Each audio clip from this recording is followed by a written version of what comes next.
This meeting is being held in conformance with the Open Public Meetings Act. Notice has been given to the newspaper, and notice of the meeting has been posted in public places. Next open public meeting of the council will be held on Monday, March 21st, 2016, at 7:30 p.m. Mr. Butler. Present. Dr. Greenberg. Mr. Green. Here. Mr. Mollis. Here. Mr. Rosencrantz. Here. Mrs. Soha. Mrs. Walker. Here. President Cahill. Here. 7 present. We have a quorum. Okay, the first item on the agenda is a presentation. It's a presentation of a check to the Old Bridge CERT team by Vince Blassie, President of the Old Bridge Chamber of Commerce. Is Mr. Blassie here? No? Okay. Mr. Mayor?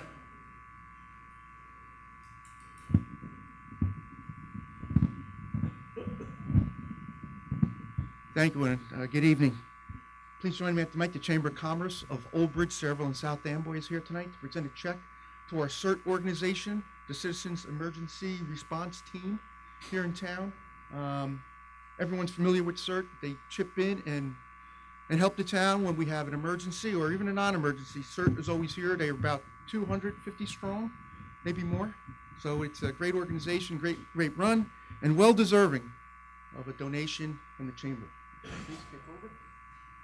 Thank you. Good evening. On behalf of the Old Bridge, Sayreville, South Amboy Chamber of Commerce, I'd like Rich Green to join us, and as well as Marie, we'd like to present to the members of CERT this check for $500 for all of the great work you do.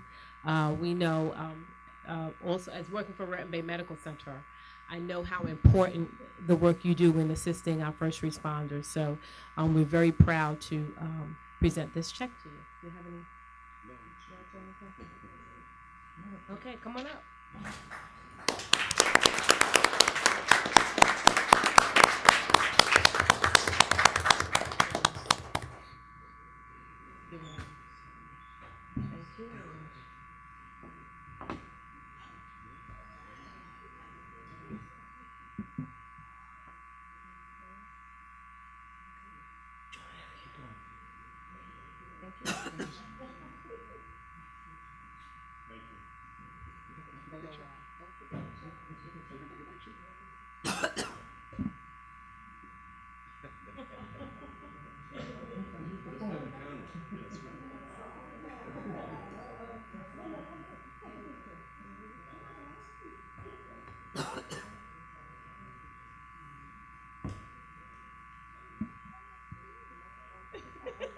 Thank you. They should all come back here.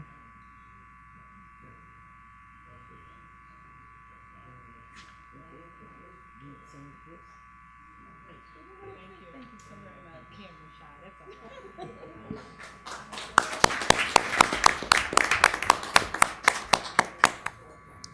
So the CERT organization is just a terrific organization. They spend countless hours of volunteer work helping the community. Unsung heroes. I know the mayor speaks of them kindly all the time. I remember Hurricane Sandy, all the relief efforts you guys did. It's just incredible work. So thank you very much, and thanks to the Chamber for providing that benefit. That's great. So. Thank you. The next is a proclamation. Mr. Mayor, American Red Cross Month, March 2016, New Jersey Crossroads Chapter of the American Red Cross. Thank you again. Good evening, everyone. I'd like to read a proclamation proclaiming March as Red Cross Month. In Old Bridge Township, we have a long history of helping our neighbors in need.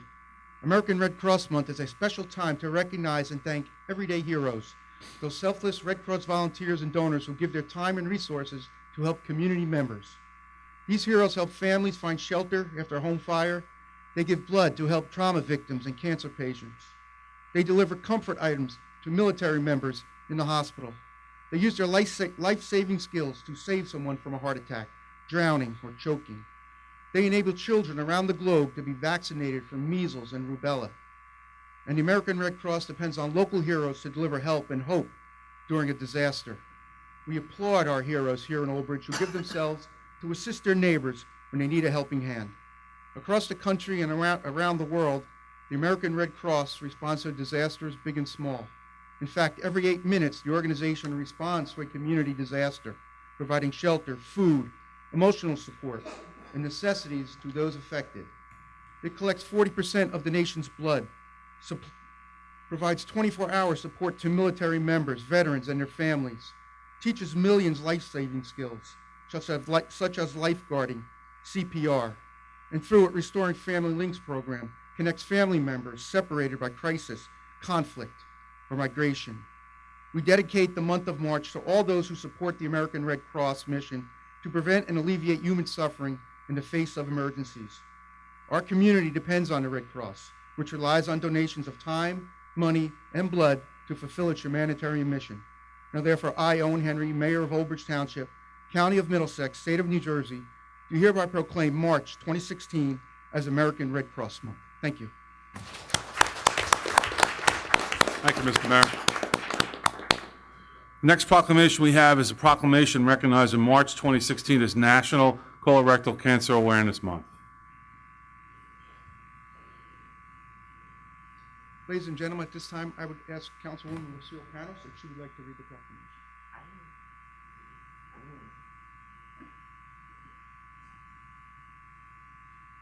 Every year, more than 130,000 Americans are diagnosed with colorectal cancer, and it kills nearly 50,000, making it the second leading cause of cancer deaths in the United States.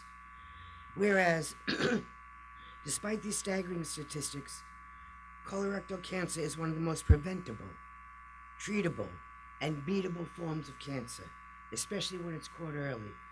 And whereas colorectal cancer is one of the only few cancers that can be prevented because colorectal cancer screening allows doctors to find and remove hidden growths called polyps before they become cancer, and removing them can prevent cancer altogether. And whereas although age, obesity, and genetic mutations can increase the risk of colorectal cancer, all Americans should be aware of its risk factors, which include being physically inactive, having an unhealthy diet, smoking cigarettes, and consuming alcohol in excess. And whereas, while people of all ages should consult a physician about their accessibility, individuals between the ages of 50 and 75 are encouraged to get regular screenings.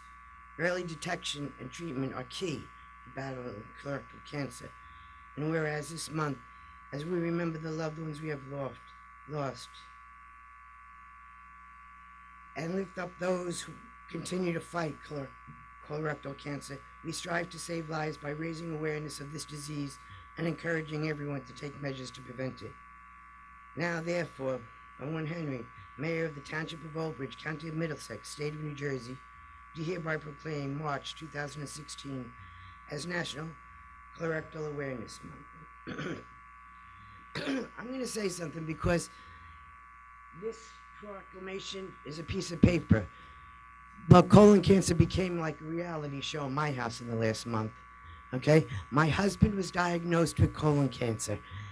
It's like the most horrible thing that could come under your roof of someone you love. So he gets it, examined and everything like that, and he needed surgery.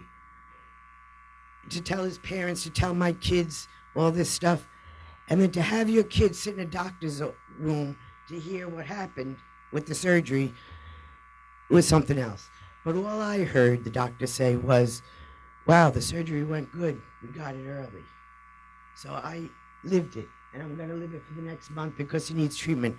But all I could say, it's real, folks. It happened to me. It happened to my husband, my mother-in-law, and my children.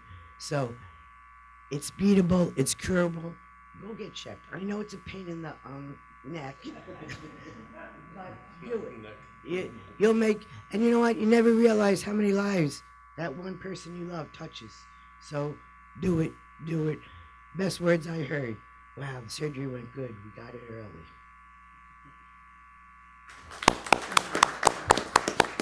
Mr. Mayor, if I could indulge you, we have some kids here from the Red Cross, Old Bridge High School. Maybe you guys want to come up and be recognized. Maybe we could take a picture with the mayor. Sorry, I should have done that before, guys. Sorry about that.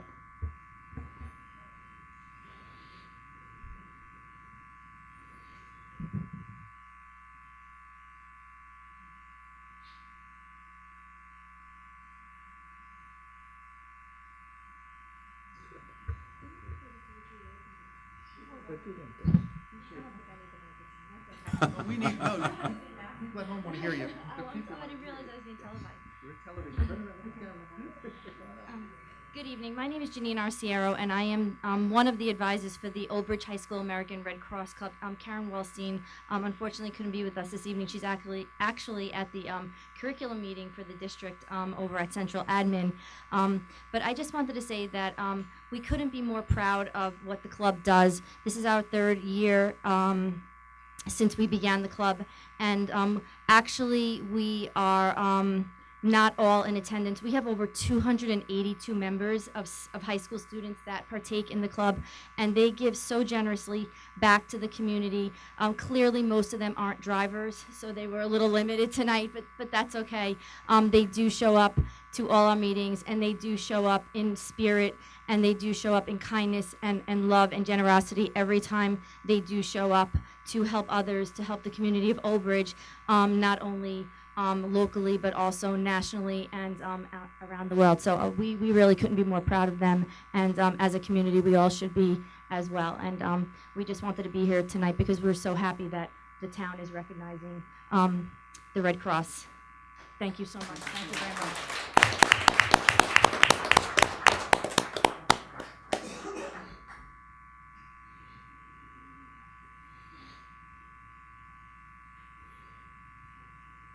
Thank you so much.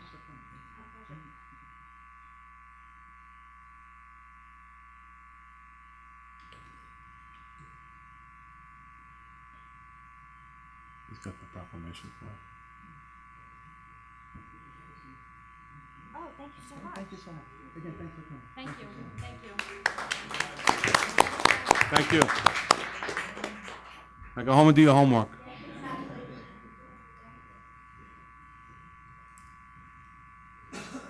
Okay, very nice. Okay, next agenda item we have is the approval of minutes of previous meetings. We have the January 25th, 2016 combined and executive session. I have a motion, please. Move it. Moved by Councilman Panos, Second. second by Mr. Rosenkrantz. We have any additions, corrections, deletions? Seeing none? Roll call, please. Mr. Butler? I have to abstain. Mr. Green? Yes. Mr. Mollis? Yes. Mrs. Panos? Yes. Mr. Rosenkrantz? Abstain. Mrs. Sohar? Yes. Mrs. Walker? President Cahill? Yes. 6 yes and 2 extensions. Okay. Moving on to the bill list, Mr. Rosenkrantz. Thank you. Bill list combined meeting, March 7th, 2016. Accounts payable, March 7th, 2016, $8,745,085.16. Have a motion, please? Moved by Second. Mr. Green, second by Mrs. Panos. Any questions? Seeing none, roll call, please. Mr. Butler? Yes. Mr. Green? Yes. Mr. Mollis? Yes. Mr. Panos? Yes. Mr. Rosenkrantz? Yes. Mrs. Sohar? Yes. Mrs. Walker? Yes. President Cahill? Yes. 8 yes. Payroll, March 4th, 2016, $951,172.96. Have a motion, please. Move it. Moved by Mrs. Panos. Second by Mr. Green. Any questions? Roll call, please. Mr. Butler?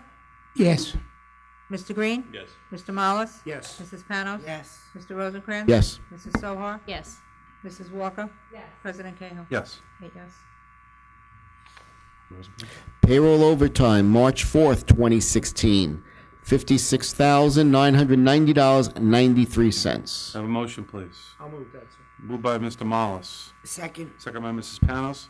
Mr. Marion, breakout, please. Thank you. Good evening, Mayor and Council. The payroll overtime, as indicated by Mr. Rosenkrantz, for the payroll period ending March 4th, 2016, $56,990.93.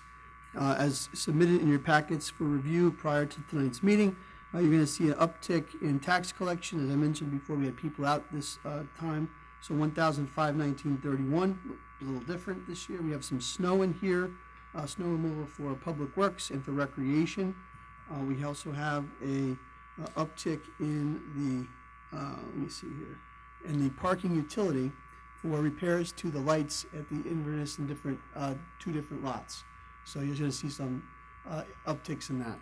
In regards to the police department, we have here for the pay period ending 3/4/2016 represents 559.75 man and woman hours for a total of $35,073.36. The sworn police overtime, $32,028.36.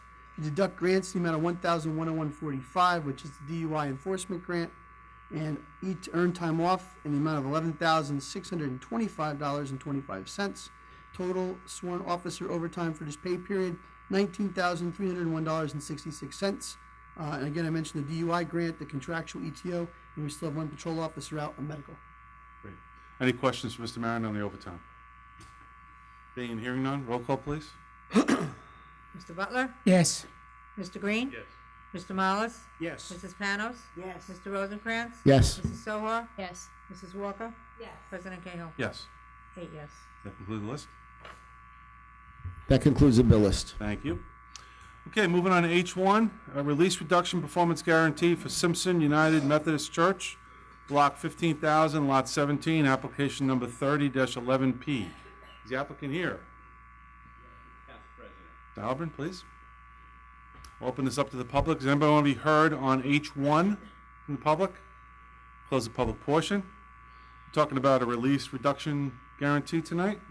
Is the applicant okay with the? We have received a report from Ms. Shapiro, All your right. township engineer, who has recommended a release of the performance guarantee. We concur with her observations and her conclusions. Right. We have one request to make of the council if they would consider it.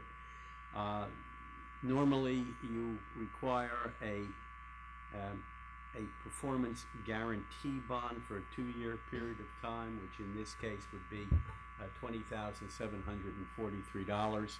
You have in-house a cash deposit of $4,461. I would respectfully request that the council waive requiring the Methodist Church, which has been here virtually since the year of the flood, located on County Road 516 at Owens Road.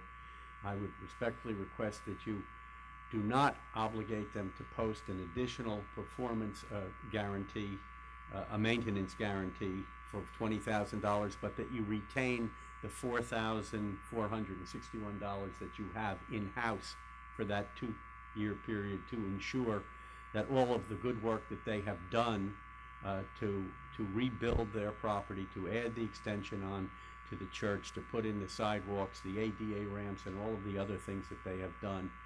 Clearly, they have done it. They have done it to the satisfaction of your engineer, and I believe that you would be well satisfied, or should be, to just keep the $4,000 for 2 years and not ask them to expend any additional funds for maintenance guarantees.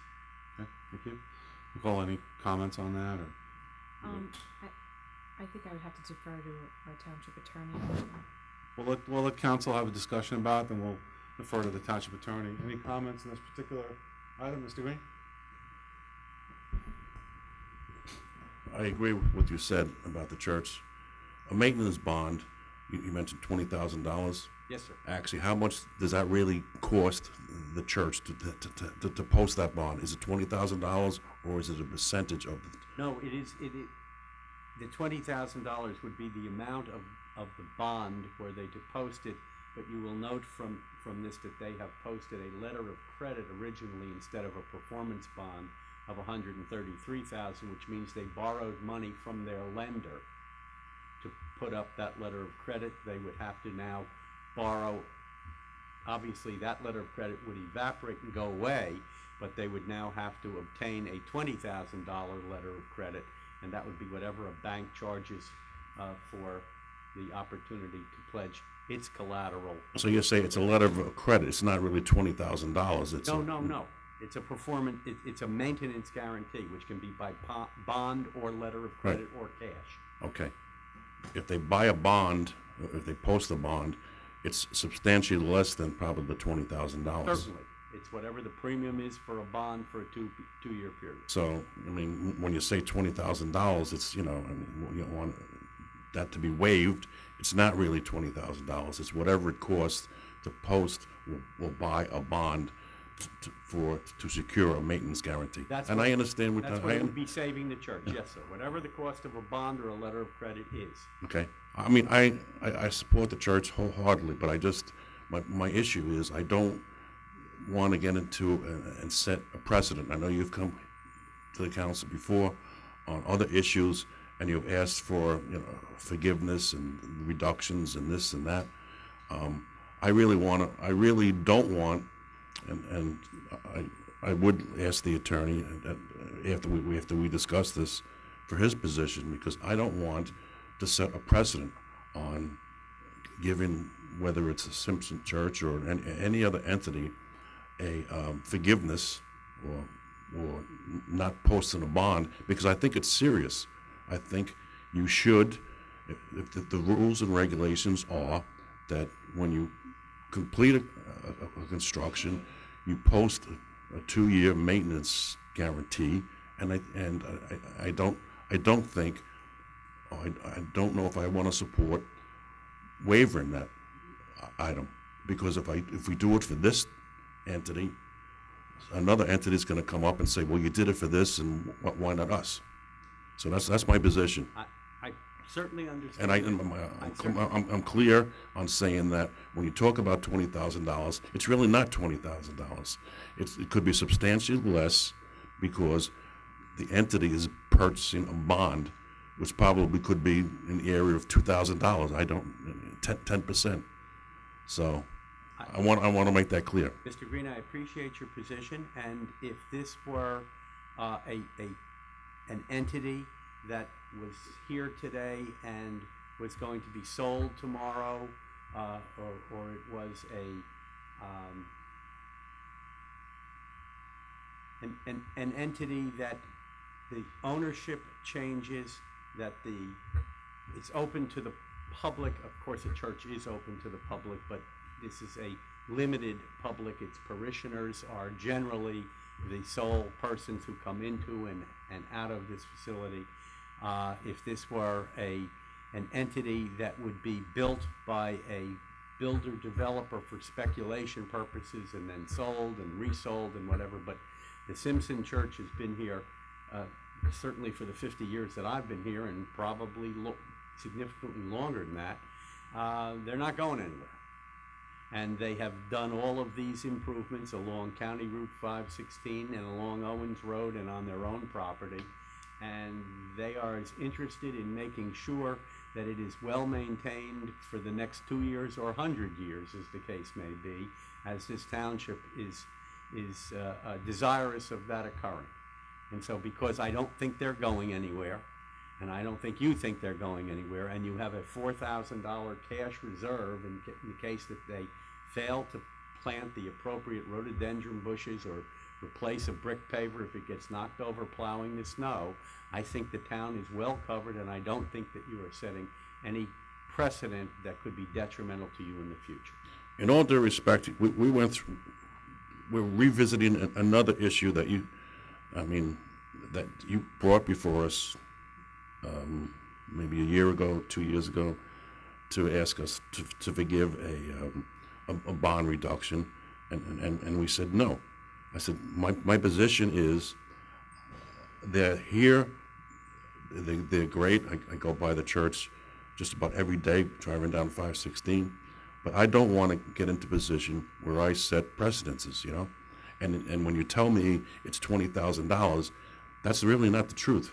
You know, it is what it is. You know, and in code enforcement or in the township, the procedure is you post a bond for the construction, and when the construction is finished, you post a maintenance bond. And I have a difficult time in waiving that, because I think that very clearly somebody else can come to this council and say, you did it for this organization, you waived the maintenance bond, why don't you do it for us? And then we're stuck. That's my position. You're an attorney, I'm not an attorney. You laid out a very good cause, I appreciate that. It has nothing to do with being an attorney, Mr. Green, and it's certainly at the discretion of the council, subject to your council affirming that you do have that discretion, but frankly, I would expect that you would extend that courtesy to every church, synagogue, or mosque that comes and spends its time and its money to be in this town to serve the members of the public and its parishioners. I can't argue with that, and I agree with that. I spoke to earlier tonight with a representative of the church, and I was disappointed when I found out that they had to pay a lot of money for permit fees, but that's the way it is. You know? Understood. If you ask me, I would certainly, if the church came to me and said, would you waive the fees, I would probably consider it. But we can't do that. No, you waive application fees, you do not waive permit and inspection fees. I understand that. You have a budget, you have to meet it. Any other comments on H1? I reserve my comments till I hear the attorney, Okay. please. Any other, okay, Mr. Attorney, you want to chime in? Well, you certainly have the authority to waive it. The question is whether you want to do that or not, and Mr. Green raises a very good issue. I would strongly suggest this, that instead of the cash reserve staying here, go out and see what the bond's going to cost to get, because it's not going to be, look, I deal a lot with the bonds for other issues, bail bonds and so forth, and that's about a 3% premium.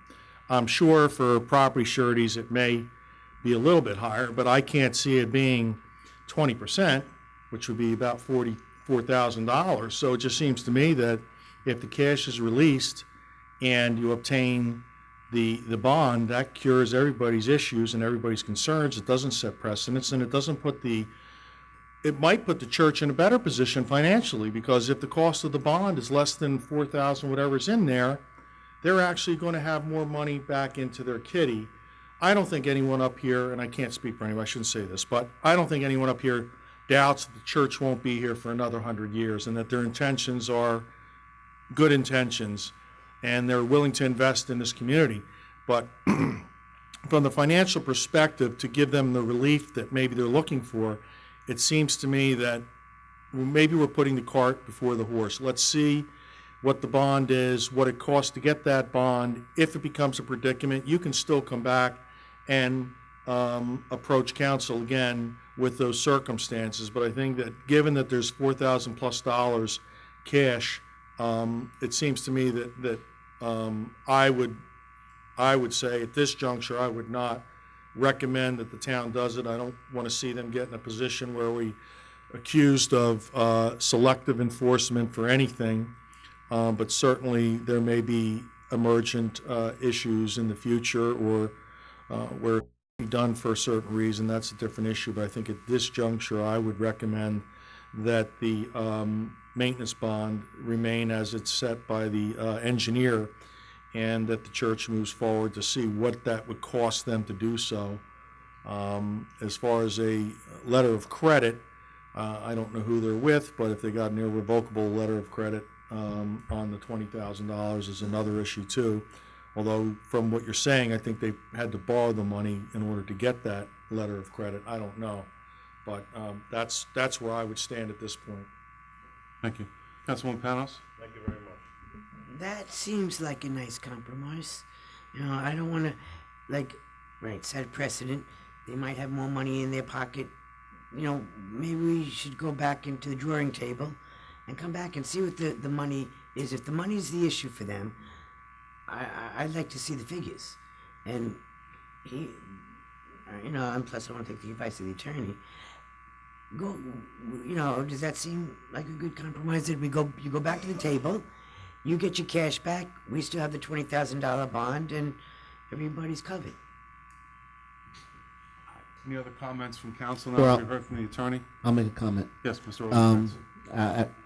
I acknowledge Mr. Green's comment as well as Mr. Heidelbraun's, and I do think the attorney gave some excellent advice as to return the money, the cash deposit, so that a bond could be purchased. And as Councilwoman Panos was saying, it's the best of both worlds. So I'd be in favor of. If I understand correctly, the performance guarantee will be released subject to our posting of the maintenance bond, and if in the event that the cost of doing so appears to be prohibitive, we can return to you on that issue. That's what you said, right? So that's it. Absolutely. That's certainly something that can be done. This doesn't prohibit that, but I think your issue, at least as it was presented, I think was in order to alleviate any type of financial hardship on the church itself after spending all the money on the addition and renovations, that this would not preclude you from doing that. I'm not saying that council would agree to do it at that point, and I think you understand that. Understand. But I would say this seems to me would be the way to approach it, and we could alleviate the whole issue that council has, rightfully so, of selective enforcement, if you want to call it that. Understood. Okay. Any other comments before we go to vote on this particular issue? No, We're going to vote on just the maintenance bond, the way it is, the ordinance. I need a motion, please. I'll move it. I'll second. Yes. Just a moment. Going to require at this point a maintenance bond. Correct. Yeah, as written, yes. I had a motion from I have Mr. Rosencrantz. Mr. Rosencrantz and a second by Mr. Mollis. Roll call, please. Mr. Butler? To my knowledge, we've had other people come before this council to ask us not to add whatever. And my thinking was always, I never wanted to start a precedent, because if I do, we're going to open Pandora's box. So my vote is no.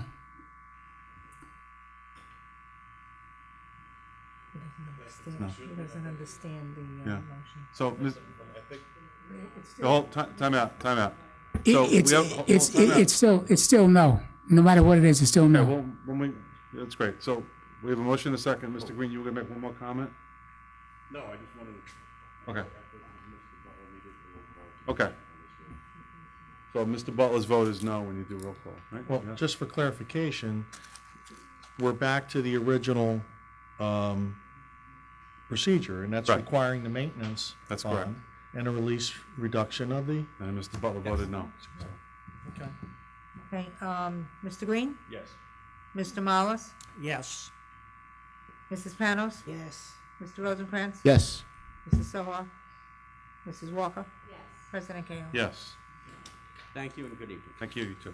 Yes, 1 no. Okay, ordinances for second reading. Ordinance number 1, number 2016-05, amending Chapter 10, Traffic, Section 10-19.76 of the Code of the Township of Old Bridge. Handicap parking sign. We're adding 261 Outlook Boulevard, Cliffwood Beach, New Jersey, 07735. Can I have a motion, please? I got a motion for you, sir. Mr. Mollis made a motion. Can I have a second? Second. Second by Mrs. Panos. I'll go to the public on this. Does anybody in the public want to be heard on second reading ordinance number 1? I'll close the public portion. Council, any comments on this? Take a roll call, please. Mr. Butler? Yes. Mr. Green? Mr. Mollis? Yes. Mrs. Panos? Yes. Mr. Rosencrantz? Yes. Mrs. Sohar? Mrs. Walker? Yes. President Cahill? Yes. 8 yes. Ordinance number 2, number 2016-06, amending Chapter 160 fees, Section 160-18, leaf bags, recycling containers of the Township of Old Bridge, the Code of the Township of Old Bridge. Now, go to the public on this. Anybody want to be heard on ordinance number 2? Close the public portion. Council, any comments on this? Move it. Moved by Mrs. Panos, second by Mr. Green. Roll call, please. Mr. Butler? Yes. Mr. Green? Yes. Mr. Mollis? Yes. Mrs. Panos? Yes. Mr. Rosencrantz? Yes. Mrs. Sohar? Mrs. Walker? President Cahill? Yes. 8 yes. Yes. Okay, preliminary public comments to the council, subject to the following conditions and restrictions. 1, during the preliminary public portion of the meeting, any person may address the Township Council on one subject for a maximum period of 5 minutes. Any such person desiring to speak during the preliminary public portion shall first sign a list maintained by the Township Clerk for such purpose. Comments during the preliminary public comments portion of the meeting shall not encompass second reading ordinances or any other matter for which comment or public hearings to occur at the meeting. Richard Sarno? Good evening. My name is Richard Sarno, Old Bridge. I'm just curious as to what the discussion was that you had in the executive meeting, if I'm allowed to know what it was, about the chain that's up behind our building. Was there any discussion? And I talked to William February 26th. He said he would get in touch with me, and he didn't get in touch with me. I don't know if he's been in touch with anybody at our building. And Yeah. I'm just so curious what's happening. We didn't discuss anything in executive session. Whatever we discussed was done in public. Mr. Marin responded, so. Okay. And Mr. Marin? also, just one other thing, which has to do with the road thing. Okay. How does one go about getting a sign changed? Do I have to address you people? A sign change for what? On Route Ferry Road, there's a right turn on red. You have to make a full stop and make a right turn there. Nobody's making a full stop. They're just going right through it. Why can't that be said no right turn on red? Okay. Mr. Marin, you want to take that one? Sure, actually, Mr. Sarno, I'm going to give you my card tonight, and then you can email me your concerns. I will forward those on to the police department for review and recommendation. Okay. Because it could be not necessarily a sign issue, it could be also an enforcement issue, so we'll take a look at it that way, so. Okay. And if I can, Council President. Yes, please. I know that Mr. Sarno indicated that he talked to Mr. DeStancelo at the Go Red Open House on February 26th. I did speak to Mr. DeStancelo. I've been back and forth with him, or phone tagging him, actually. And he indicated that he's going to be talking to the new regional administrator, Jen Kemp, this week, and see if he couldn't set something up with the management of the building. And I think there's been some transition there in terms of who's going to be the manager recently. So he did speak to, he said he's going to be reaching out to the regional administrator and then hopefully set something up to discuss concerns. Great. Okay. Sounds good. Okay. Thank you. Thank you. Thanks, Mr. Sarno. That's it. That's it? Yeah. I'll close the public portion. Councilmember comments. Okay. None? Close the councilmember comments section. Report of the township clerk. Yep. Most of our dog renewal licensing has been completed for the year 2016. There are still a few still pending, so if you're one of those, please get them in. The second is our cat licensing renewal forms will be going out on Monday of next week. Please renew on or before May 31st to avoid a $5 late fee. Again, the rabies must expire after the October 31st of the licensing year. And item number 3, for the month of February 2016, between dogs, bingo raffles, towing, vending, parking, and solicitors, collection amount was $12,785.40. Great, thank you. Any questions for the clerk on the report? Motion to accept the clerk? I'll make a motion. Report, thank you. Motion by Mr. Rosencrantz, second by Mr. Green. Roll call, please. Mr. Butler? Yes. Mr. Green? Yes. Mr. Mollis? Yes. Mrs. Panos? Yes. Mr. Rosencrantz? Yes. Mrs. Sohar? Mrs. Walker? Yes. President Cahill? Yes. 8 yes. Report of the township attorney. None this evening. Thank you. Administrative report, Mr. Marion.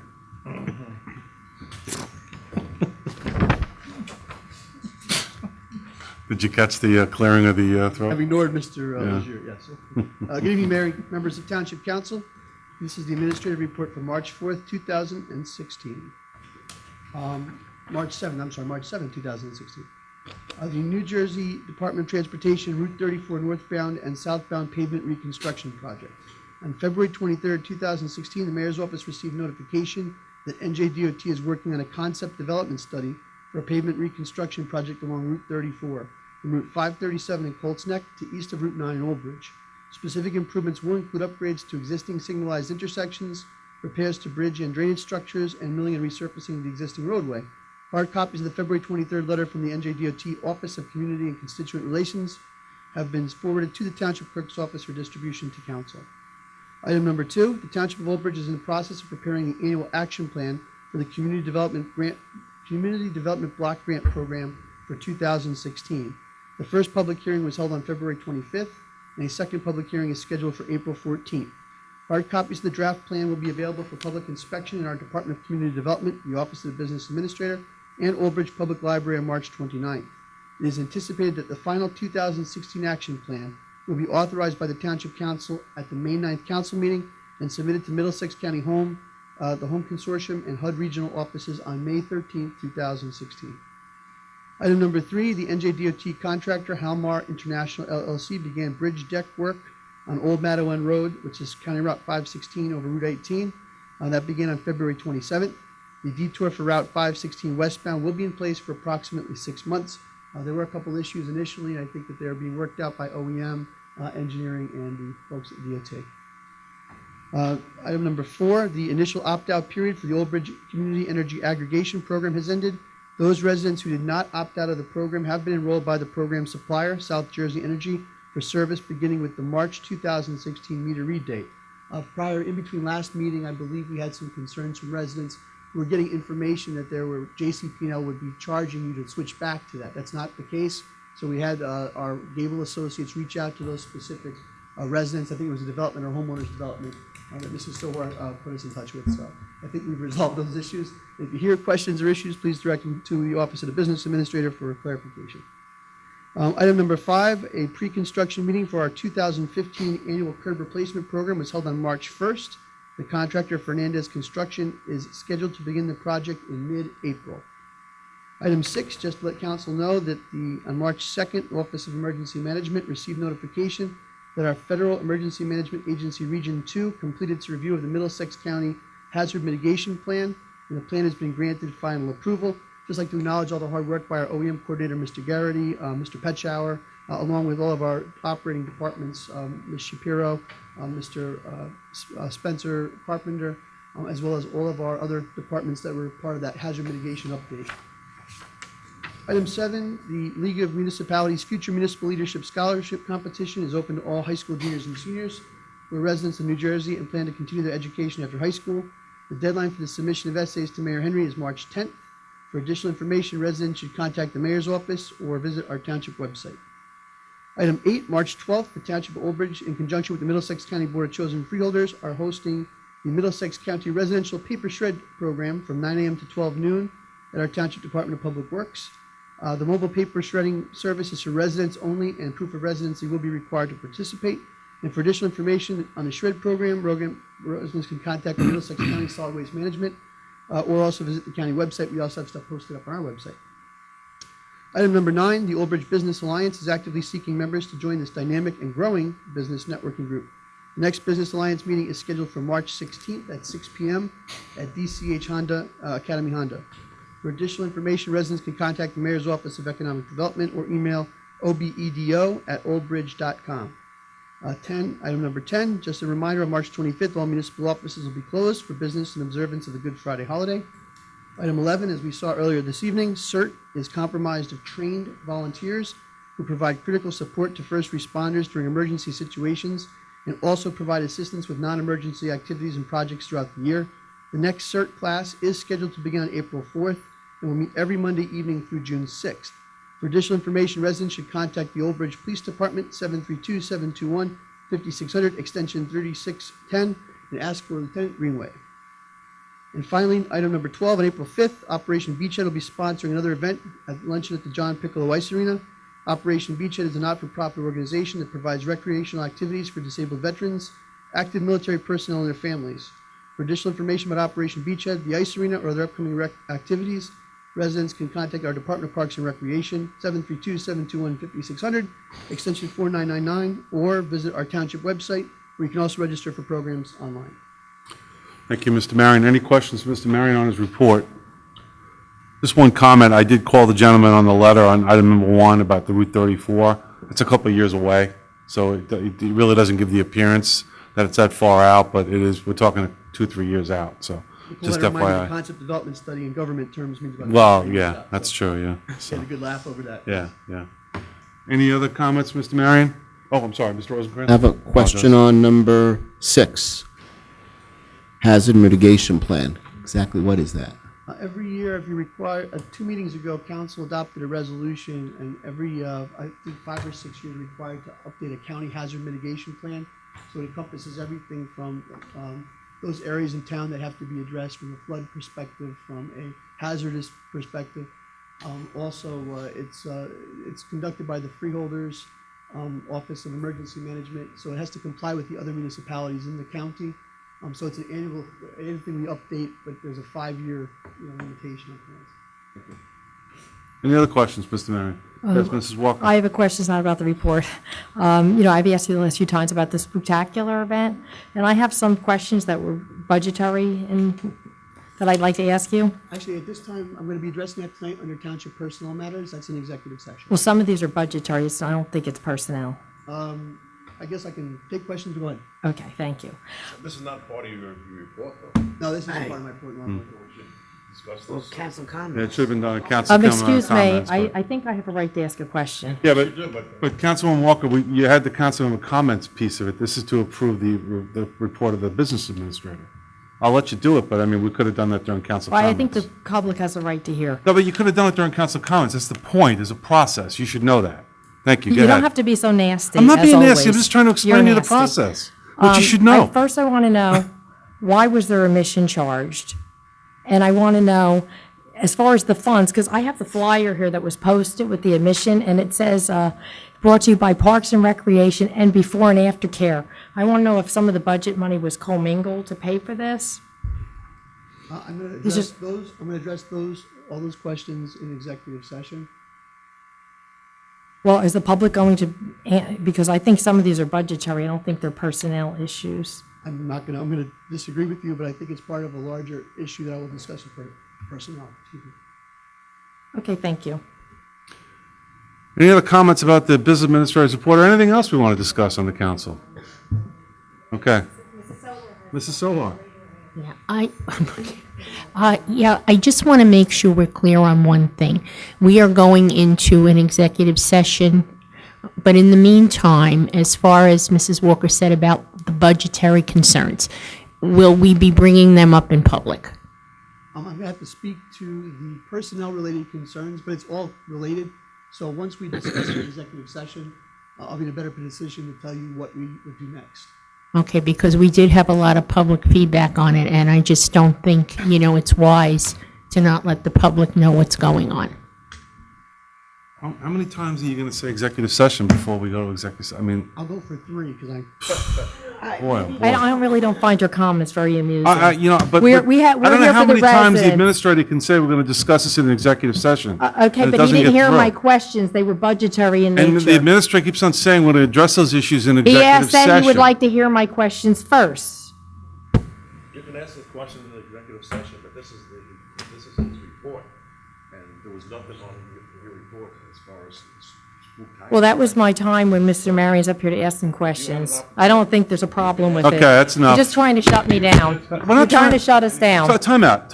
Mrs. Walker, time out, please. Don't play that. I asked for council comments, you said nothing. We're talking about the administrator's report, then you bring up an issue that's not on the administrator's report. You had an opportunity to bring anything you wanted during council member comments. You know that, and you chose not to. That's the issue, okay? Any other comments on the administrator's report? No, great. We have a motion and a second? No. I need a motion and a second to accept. Second. Motion by Mr. Green, second by Mrs. Panos. Roll call, please. Mr. Butler? Yes. Mr. Green? Yes. Mr. Mollis? Yes. Mrs. Panos? Yes. Mr. Rosencrantz? Yes. Mrs. Sohar? Mrs. Walker? Yes. President Gale? Yes. 8 yes. I'd like to go to the mayor, please. Thank you, council. I think it's important that township employees be recognized for certain events that happen. I'd like to just recognize Nicole Shapiro, our township engineer. As we all know, before coming to Old Bridge, she worked in the private industry for Dewberry. And one of the last projects that she worked on was the Route 46 Rockfall Mitigation Project. And that project was just acknowledged and recognized by the New Jersey Alliance for Actions as one of New Jersey's leading infrastructure projects award. So I think it speaks volumes about Nicole. She's done a great job since she's been here in Old Bridge. And coming from the private sector into the municipal role, it's quite a move. It's different. Absolutely. And Nicole's department, her Dewberry, who she worked for, and her project team was just recognized for the last project that she worked on in the private sector. So it's pretty big. Excellent. Good job, Nicole. And judging by her reaction, I think you surprised her too by mentioning that, so that's great. Okay, let's move on to the consent agenda. We have items C1 through C8. We have a motion to introduce, please. I move it. Moved by Mrs. Panos. I will second. Second by Mr. Rosencrantz. Anybody from the public want to be heard on C1 through C8? I'll close the public portion. Council separations. I'll separate C3. C3 by Mr. Mollis. Any other separations? Okay. Can I have a motion on the balance, please? I'll move it. Moved by Mr. Rosencrantz. Second. Second by Mr. Mollis. Roll call, please, on the balance. Mr. Butler? Yes. Mr. Green? Yes. Mr. Mollis? Yes. Mrs. Panos? Yes. Mr. Rosencrantz? Yes. Mrs. Sohar? Mrs. Walker? Yes. President Cahill? Yes. 8 yes. Mr. Mollis, C3. Yes, I have a question about 20 new portable radios as to, we're in the process right now of replacing all the radios and portables, as I know, and vehicle radios. These 20 weren't included, or are these in addition to what we need as far as the changeover? Mr. Marion? Thank you, Council President. These are the 20 portable radios are part of the total complement of radios that we have under the radio system.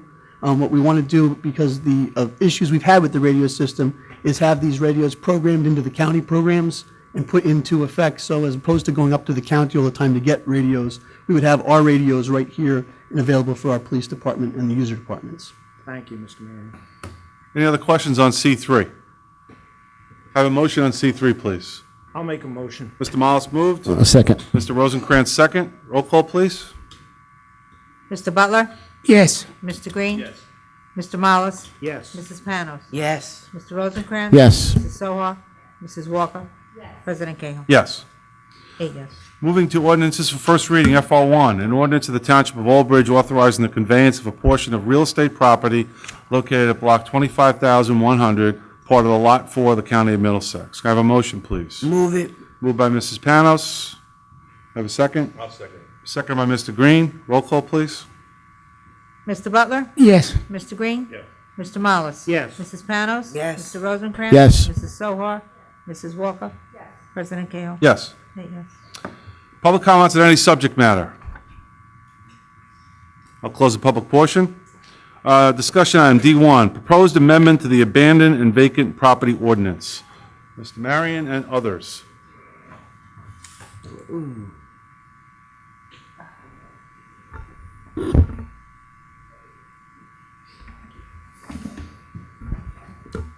Thank you. Good evening, Mayor and Council. And Mr. Mayor. Need a bigger table. No, it's all friendly, we're all crammed in. One of the issues I know since the mayor took office, but certainly since we've been here for the last 4 years, has been abandoned properties in town. And some of the issues across the board we've talked about really involve property maintenance and the frustration probably by the different developments and homeowners associations regarding specific properties that really you can maintain and secure them for so long, but really what's the next steps in trying to address what really doesn't impact on the community.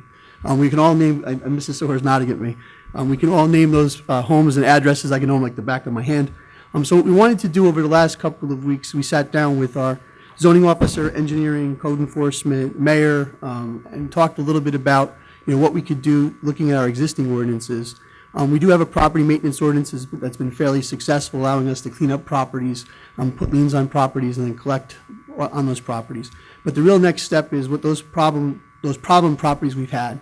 So what I'd like to do tonight, I'd like to introduce Damian Gill, who is our new zoning officer, to walk you through the draft ordinance. We are not looking for action tonight. What we're looking is to kind of get some feedback from council, that hopefully in something this spring we would be able to come forward with council final ordinance. But walk you through the ordinance a little bit, talk about some of the goals and objectives, and it's a good introduction. So, welcome, Damien. Thank you, Mr. President. Good evening. Thank the members of the council for hearing us tonight. As Mr. Marion said, Hey, Chris, just slide that over a little bit so I can, So- yeah, just they can hear you at home. Not a please. problem. As Mr. Marion said, the township identified a problem with our vacant properties, and in the hopes of avoiding it becoming a growing problem and addressing it proactively, in the past weeks we've been working on preparing a new draft ordinance that would hopefully address and help establish a procedure for this process.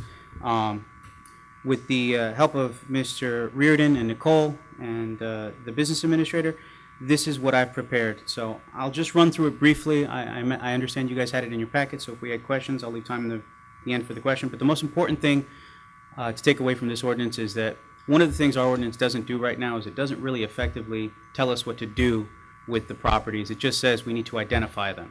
It doesn't even identify, or it doesn't explain how we should identify it. So the first thing that our ordinance does, after researching several ordinances that have been established by other municipalities and looking at the state statutes that have recently been adopted, was to establish a criteria to determine what properties qualify and should be placed on this list. And then it establishes the procedure for that list, and that's what Section 1 does. Section 2 deals with the applicability, how the property list then gets handled by the municipality. The most important thing with that is that once we identify the list of properties is establishing the procedure going forward. One of the things that we have contemplated in this ordinance is a fee schedule that requires a mandatory registration once we've identified a property and given opportunity for a property owner or a bank to respond to that notification. And if there's an absence or a failure to respond, then we can collect a registration fee and impose a sanction on that property. Once those registration fees are in place, that list is maintained, and if nothing happens, there's a progressive or tiered approach that will hopefully entice parties that are still involved with properties or properties that are being taken over by other agencies like banks or lending institutions. That will give them the incentive to get off the program. If they don't, there is a vehicle further in the articles that establishes a policy and procedure for us on if we have to take additional steps. One of the things that we looked at and stressed, or was stressed to me at the very beginning of this, is that we as the municipality do not want to be in the business of taking property. A lot of these ordinances often are aggressive in their approach. They place heavy liens on properties and they become de facto municipal land. And it forces us to become landlords in essence. And that's not something that the mayor's office or Mr. Marion has expressed an interest in doing. We do have to have a procedure in place because, as you are all aware, sometimes it becomes necessary to take further action. But we've structured this ordinance so that it kind of brings the approach or brings the problem to the resident, gives them an opportunity to rectify the property. And if they can, then that's the end of it. And if not, there's a procedure in place for us to take the necessary steps to then secure that property and make it safe and hopefully improve the quality of the neighborhood. Any questions? Questions from council? Yes, I have one. Miles? Once it's secured, like you said, and we got to keep the property and stuff and make it decent for the neighborhood, how long can this possibly go on before the thing has to be knocked down or whatever?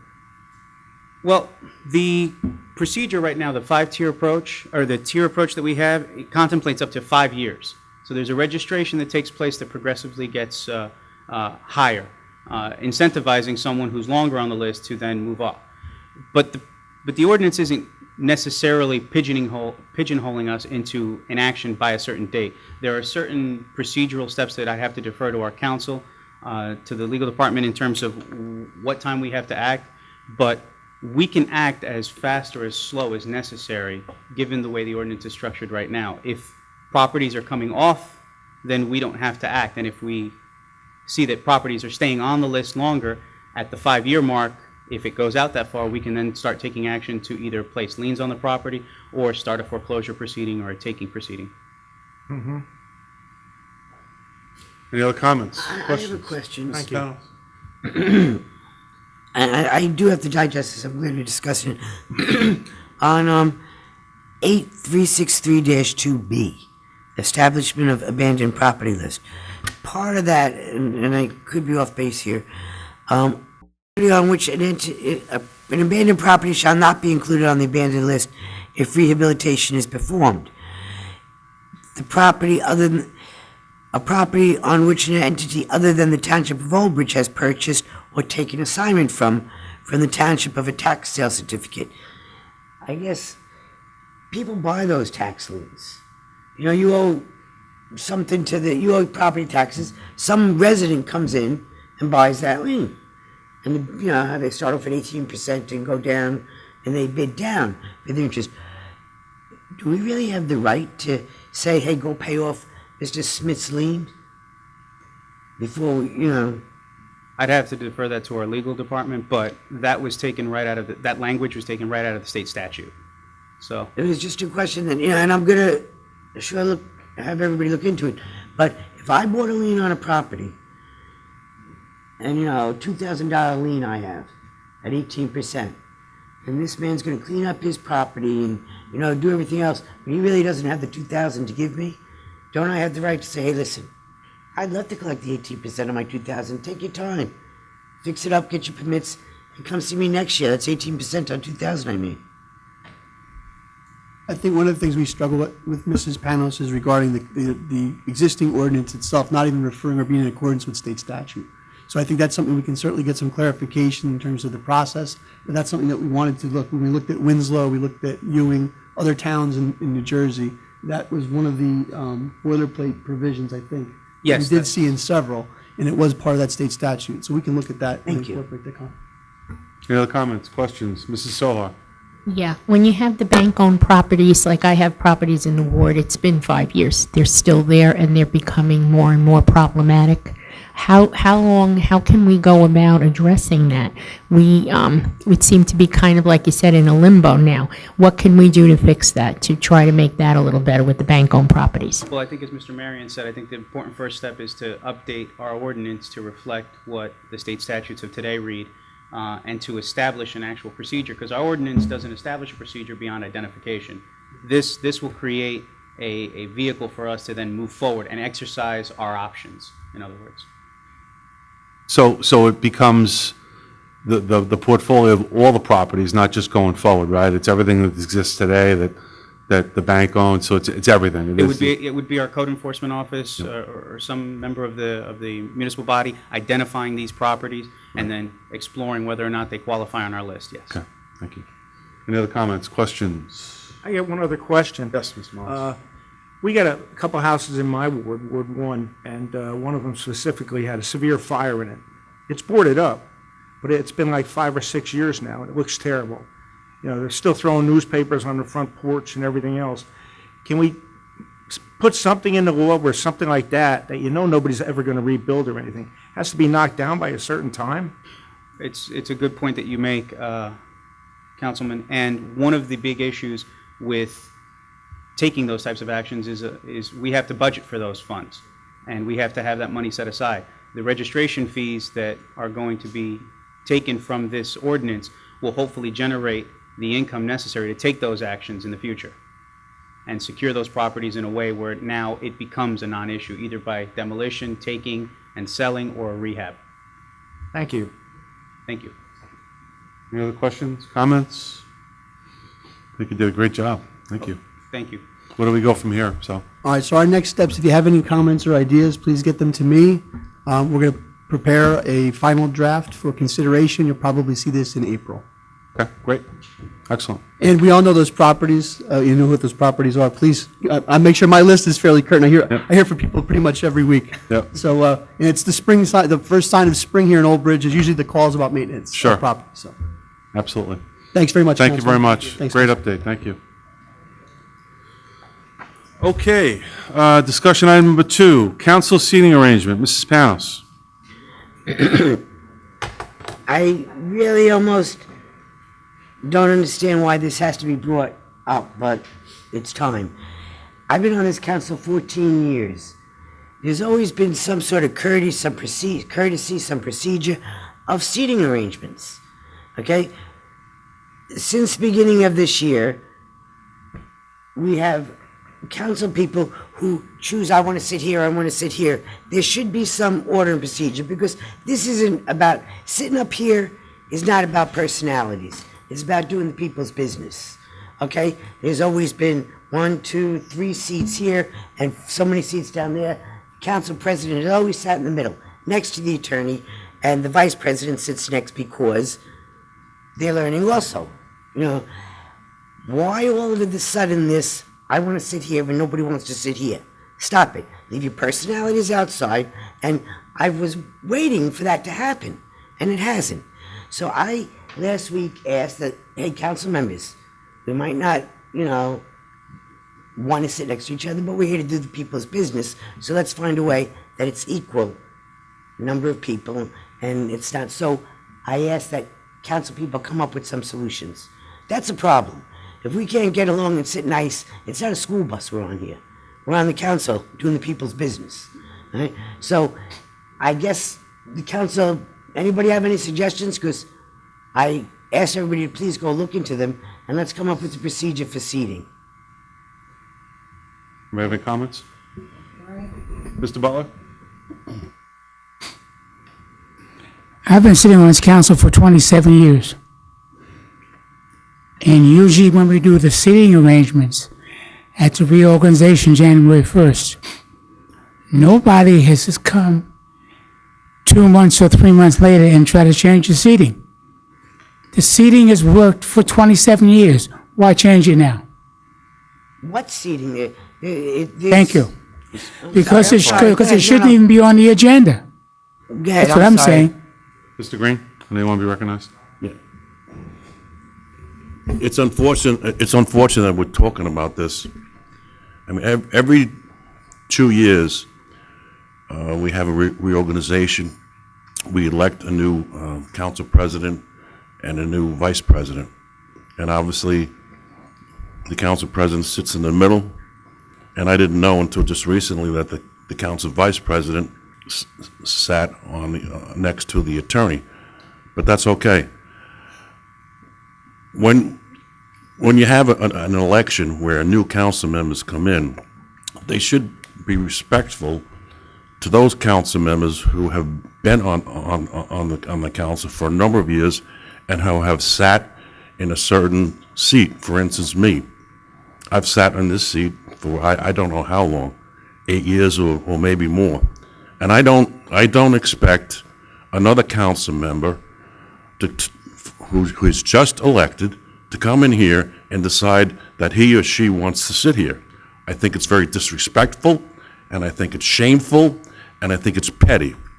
And it's unfortunate that we have to get to this point where we have to actually establish where everybody sits. And I think that the proper protocol should be maybe by seniority, because, again, I found it very disrespectful for somebody to come to a meeting earlier than me and to sit here in a seat where I occupied for many years on this council. And that's what this is all about. So I would respectfully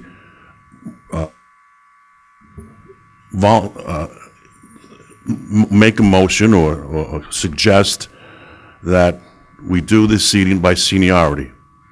Because, like, again, what has happened here since January 1st is very, very petty nonsense. And I find it very immature. Thank you. You want to hold your motion, Mr. Green, until Mr. Rosencrantz speaks? Mr. Rosencrantz, you want to make? Sure, thank you. I agree with Mr. Butler. It shouldn't even be discussed, but unfortunately, it's necessary. I believe that in January, there was an incident on the council with a seating arrangement. I wasn't present. I heard of it, where I believe Mr. Green's seat was occupied. It's unfortunate. We're not children. We're here, as Mrs. Pano says, to do the people's business. We're elected officials for the township, not where we want to sit. So if we can't agree where we're going to sit, maybe there needs to be some structure by seniority, versus flipping a coin. So I would support Mr. Green in saying seniority would weigh in for the seats that are not occupied by the clerk, president, vice president, and attorney. Any other comments on this discussion item? I think this is like being in kindergarten. It's very childish. Recognized? Excuse me? I said you recognized, Ms. Walker. I think this is very petty and ridiculous. I'm not sitting where people choose. I'm sitting here. I don't see any problem with the seating. Who has a problem with the seating? Everybody has a seat. There's one open seat. There always is an open seat. What's the problem? Who on this council has a problem with where they're sitting? I don't see the problem. We're making a big deal of nothing. And to address Mr. Green about the childish behavior, I witnessed it firsthand. The room was full of children that day. Mr. Green came in, and Dr. Greenberg was in his seat, and he cursed in front of children and took the nameplate and threw it across the room. That was childish. I don't think anyone should choose where we sit. We have no problem where we're sitting right now. Just leave it alone. I was voted in to handle millions of dollars worth of a budget. I think I could choose where I want to sit. Mrs. Sohar? Yes, I also have a comment on this switching of seats. I've also been on the council, not as long as Mr. Green, Mrs. Panos, and so on. But I think in the 6 years that I've been here, I've conducted myself in a good way. I think I have listened to the residents. I think I have listened to the other council members, and I have voted the way I think is the right way to vote. Now, whether I sit here or I sit on the other side, which I have, I don't think that will change the way I conduct myself. I don't think it's necessary to put me in that position that you have to tell me where I have to sit. I find that very troubling. Next thing you know, I'll have to raise my hand to use the lavatory. Do we have the officials that come in, all our professionals? Will they sit in a row by who they are in specific seating? I find that after what's going on here and all the issues that we have with the town and what we need to do, if you need to sit in a specific seat to have civility, that's not going to happen. And I'm really insulted that someone would try to say that about me. I sincerely hope that people realize that out there for what it is. Any other comments on the seating discussion? I don't know where Mrs. Soho is coming from. The bottom line is, I don't want to have to get here early to be able to sit in a seat that I've occupied on the council for many years. And you're disguising the whole issue about doing the right thing for the council, for the township, and this and that. The bottom line is, it's insulting to me to have to get here early so that I can sit in this seat that I've occupied for many, many years. And you could disguise this conversation in any way you want, okay? It has nothing to do with the residents. It has nothing to do with your ability as a council person or councilwoman or councilman. This is all about childish nonsense for a first-term council member to come in here and sit in this seat and look at me and gloat. And that's what happened, gloat. And do you think I was mad? You bet your life I was mad, because it was insulting to me and rude. And it was all about not getting that council member's way. It's all about not having the person that she wanted to be council president. That's what this is all about. And unfortunately, I deserve the respect to be able to sit here, the same seat that I've occupied for many years. And again, you can disguise this in any way you want. Talk about the residents and this and that. The bottom line is, this was a ploy to stick it in my face because I didn't want to support the council president that they wanted. Council President, can I just say one other thing? Sure, and then maybe we'll wrap it up, okay? That's fine. Yep. But I'm going to say one thing for the record. It was not said to disguise anything. You're insulted because someone took your seat. I'm insulted that at age 60, you're going to tell me where I have to sit. Has nothing to do with anything else. It has to do with me. I have not once disrespected anybody on this dais as far as seating is concerned. For you to turn around and say that I'm disguising it, no, I'm not. I'm saying it the way I see it. That at my age and the way I conduct myself, I should not have to be told where I can or I can't sit. Mrs. Panos, one more crack. and Mr. it's- Rosencrantz wanted one more thing. Just one more thing. We probably don't have to discuss it and beleaguer it and badger it, as long as, I guess, it's an acknowledgement of where somebody's sitting, that nobody takes their seat. That could be as simple as that. Mrs. Panos? Okay, And so we'll wrap it up. here's when I saw what went on here January 1st, I was like, and it went on. I went up and looked. We're not the only town in America that has this problem. So you know what? Towns come up with procedure. Let's send I'm personally insulted, I'm this, I'm that, I'm that. You know what? Okay, so here's some procedures that I have found along the way that other towns do. One, seniority. They're not telling anybody where to sit. Nobody's being told where to sit. The person who's been on the longest on the council says, this is my seat, I like here. This person who's been second longest, this is where I'm gonna sit. And down the road, down the line, if somebody's elected on the same day, this is how I read online. They actually do percentage of who got the most votes, and then they get the next choice. So there's a choice here, but it's based on seniority and so forth. Second thing is, the other procedure is when a new council president comes, the old council president gets up and sits where the new council president sat. So Brian became council president. There was an empty seat next to me. Councilman Walker comes down and says, I don't want to sit next to her. I was like, what? I was shocked. Like, that's what you do in second grade. I don't want to sit next to her. There's common courtesy. The new council president goes sit in his old seat. The new vice president comes, the old vice president goes sits in his old seat. Those could be simple procedures that I believe have been going on over the years. That's how other towns do it also. Another town does it alphabetically. Another town does it by ward. So New York City just redid theirs because of certain things. So the childish, uninsulted stuff, let's get over it. Let's come up with a procedure. There's always, yes, but it is insulting and it is disrespectful to a senior council person to also one day come in and have your seat and stuff moved somewhere else. Your nameplate is now down at the other end, like you're punished, and I want to sit with my sorority friends, all right? That is not doing the people's business. That's insulting your co-council person who you're supposed to work with to do the people's business, not make enemies with, okay? There's always been 1, 2, 3 seats here. These people sit where they are because they're, very important people. And then, I'm talking to the attorney and the clerk, and then it goes down, then it goes down to the next 4 people. Let's come up with a procedure.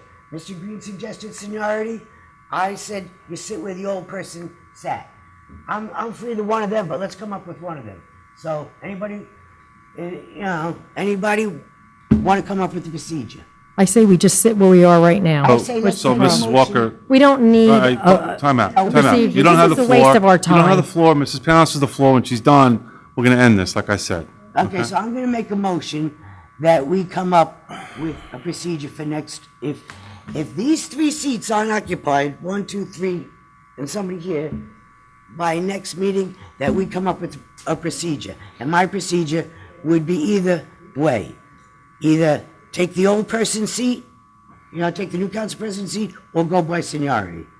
All right, so in a minute, I'm going to ask for somebody to make a motion if they want to. I mean, I'll just end the comment section of this by saying, yeah, we shouldn't be doing this. But the reality is that there was a lot of nonsense going on, and it precipitated this. Okay, so we can all be, we can all have this fake kind of outrage. But the fact of the matter is that if everybody just sat where they should have sat, or at least had the respect to say, hey, can I sit in that chair, versus the screaming, the yelling, the theatrics, we wouldn't be in this position right now. Okay, so let's stop the fake kind of outrage and let's just kind of move on, because we are where we are right now. It is what it is. So does somebody want to make a motion on a particular item or a particular suggestion? I make a motion that goes by seniority I like bet every there's 5 union votes does. for it. I don't know. There's a motion about Surprise. seniority. We have a second? Oh, I bet there's 5 votes Except for for it. Let me first count reading? them. We'll have an ordinance written up by the administration? So the way I read it online is the senior person, so that would be Reggie, I guess. Comes in, he says, here's where I want to sit. The next senior person says, I'll sit here. And it goes down the line. 3 seats, 4 seats. There's a motion made. Do we have a second? Joe second. Joe seconded. Roll call, please, on the motion to move the first reading. Yes, please. So we're voting on what? For a resolution?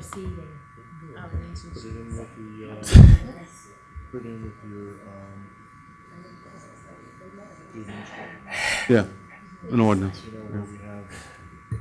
So we're gonna waste, we're gonna have to have an ordinance, I suppose. So we're gonna waste taxpayer money. Why can't we sit where does There's a anybody in motion this and a council second have on a the problem table. sitting Roll where they're call, sitting? please. There's a motion and a second. Roll call. Mr. Waste the Butler? taxpayer money. I've probably sat at every seat on this dais. Wherever they put me, that's where I sat. Roll call, please. Mr. Butler. Yes or no? No. Thank you. Mr. Green? Yes. Mr. Mollis? Yes. Mrs. Panos? Yes. Mr. Rosencrantz? Yes. Mr. Sohar? Mrs. Walker? No, it's ridiculous. Yes. Yeah, it is. 5 yes, 3 That's okay. Mrs. Panos, let it go. You know Let what? it go. That's ridiculous. Let it go. So Calling enough. out a lie, Enough. Let it asking go. questions Stop it. on his Enough. report. No. Okay, I need a motion to go in executive session, please. I'll move it. Moved by Mr. Green, Second. Second by Mr. Mollis. We will not be returning. So we're not having council comments? No, we're going to executive. We've said enough. Roll call, please. Mr. Butler, to go into executive? Mr. Green? Yes. Mr. Mollis? Yes. Mrs. Panos? Yes. Mr. Rosencrantz? Yes. Mrs. Sohar? Mrs. Walker? Yes. President Cahill? Yes. 8 yes.